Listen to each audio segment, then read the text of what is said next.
generated by the Chinese Communist Party looks like it's on the edge of a potential, unless there's a come from behind effort and a full understanding of voter integrity in stealing an election, that our strongest ally in the region may actually flip to the Chinese Communist Party camp, because this party, this progressive party got, this liberal party they got, to me is infiltrated totally with a CCP element. And that is, along with Japan having a financial crisis where they really can't finance out any long bonds right now, and they're really looking inward now of the massive economic and financial problems they have, that this is a tee-up. As soon as South Korea falls by a rigged election, you're going to have, these are not exercises anymore. These are rehearsals. James Fennell calls it spot on. These are rehearsals for the invasion of Taiwan. And these dominoes are all going to fall, and they're going to fall quickly unless somehow we get engaged in this and think this through. First off, my theory, because you're one of the smartest guys I know about this region, and then number two, I want to get down to the specifics of the CCP's infiltration of South Korea in this election, sir. Yeah, Steve, great to join you.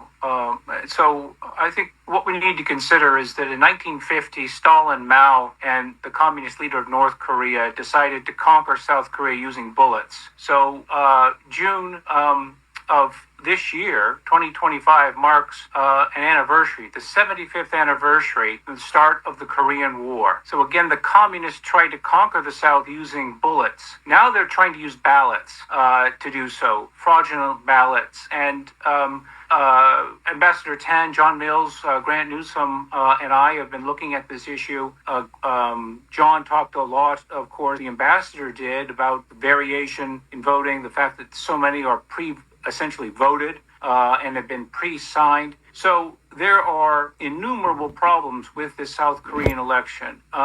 What is the deepest problem is the fact that the CCP is conquering South Korea now, not using kinetic warfare, not using bullets, but using political warfare to infiltrate the political parties, Democratic Party on the left and the People's Power Party on the right. If the left wins, you're going to see not just a condominium, but you're going to see a very close alliance, de facto alliance, between the South Korean government and People's Republic of China. And South Korea matters. It matters strategically because it is a very powerful ally with a formidable military that serves as one of the major northern anchors, as Japan does, of the first island chain moving down through the Ryukyus and Taiwan into the Philippines. As you well know, Steve, it matters economically because it's a thriving economy. And thirdly, it matters in the sense of